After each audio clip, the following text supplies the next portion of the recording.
From a man so pompous and narcissistic that when asked a few questions about himself, he said, "My autobiography is a history of the world." This is the Daniel Natal Show.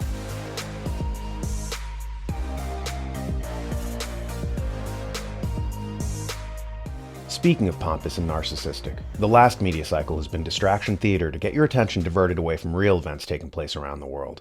To get you talking about Kanye West, Nick Fuentes, and Milo Yiannopoulos' arrangement for them to have dinner with Trump. This was, of course, a primitive guilt by association setup to discredit the former president and throw a chill over his ambitions for a future run in 2024. But it was also something else. To understand what that something else is, you have to understand who the billionaire Mercer family are. Like many billionaires, they hire court propagandists to advance their narratives. They created something called the intellectual dark web some time ago, promoting such personalities as Ben Shapiro, Jordan Peterson, Sam Harris, Joe Rogan, and Brett Weinstein. They also created something called Parlor, an ostensibly conservative social media platform to compete with Twitter, but which fizzled when they tried to data mine their customers and censor all discussion of Israel. The Mercers, as it so happens, are a Jewish family, and I mention this only insofar as it bears in the context of the unfolding situation. You see, they tried to get one of their employees, Candace Owens, to induce Kanye West to buy their dying social media platform. According to the article, The Spectacular Failure of Right-Wing Social Media Platforms, we read, Parlor is being jettisoned by its primary backer, the wealthy Rebecca Mercer, who has subsidized, among other right-wing projects, Breitbart News and Cambridge Analytica. To get this pink elephant off her hands, she had Candace Owens pitch the idea to Kanye West to purchase it. Initially, he seemed prepared to do so. But did Mr. West get cold feet once he took a closer look at the company's books? All we know is that his sudden declaration of love for Hitler on his recent media junket sounds an awful lot like the methodology of Mel Brooks' 1967 film, The Producers. In it, a dishonest Broadway impresario is accepting investments from little old ladies and promising them shares of the profits of the play. The problem arose that when all the percentages were added up, he could never hypothetically pay them back. His accountant explains here. Let's assume, just for the moment, that you are a dishonest man. Assume away. You could have raised $1 million.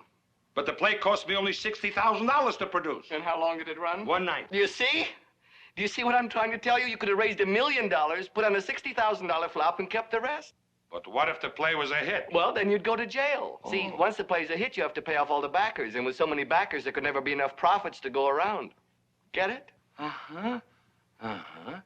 Uh-huh. So in order for this scheme to work, we'd have to find a surefire flop. What scheme? What scheme?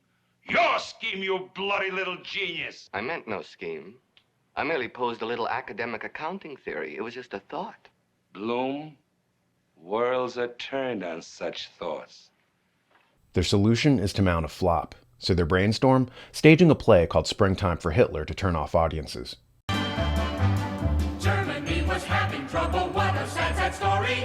Needed a new leader to restore its former glory.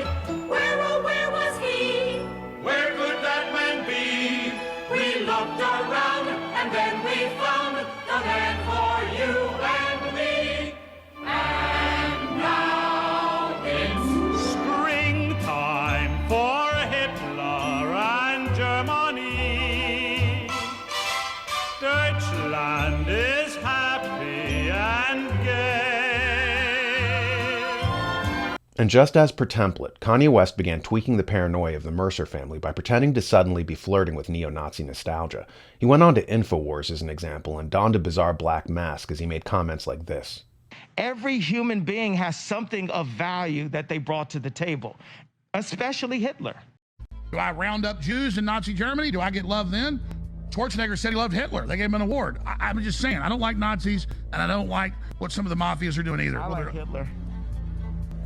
To Kanye's great relief, his antics caused the deal for him to acquire Parlor to fall through, as the Mercers shrank away from him. As can be seen in the article, Parlor terminates Kanye West's deal to buy social media company. In it, we read, as Variety noted, the announcement of the termination of West's deal to buy Parlor came shortly after West appeared on Alex Jones's InfoWars, where, among other things, he expressed admiration for Adolf Hitler. Parlor and West in mid-October announced the deal to buy the popular social media platform, a favorite among American conservatives. Both parties were expected to close on the deal in the fourth quarter of 2022. I was discussing the developing story with a colleague who said, "What's going on with Ye?" And yes, I call him Ye because he doesn't like being called Kanye. Well, I call him Kanye because you can't refer to him without using the word Con. He's Kanye. What West, Nick Fuentes, and Milo Yiannopoulos are doing is a media op to achieve 3 goals. Goal 1 was just what I outlined for Mr. West. Goal 2 was promoting the false notion that anti-Semitism is on the rise to justify repressive legislation to clamp down on free speech. And Goal 3 was to get these hucksters associated in the public mind with Donald Trump as a method to kneecap his ambitions for 2024.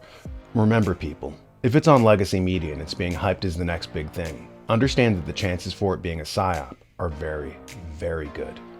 Does it ever feel like you're not getting the full story from the media? Like there are dark and powerful forces behind the scenes manipulating national and world events? You're right on both counts. To get the full story every time, check out Behind the Deep State, hosted by Alex Newman from The New American.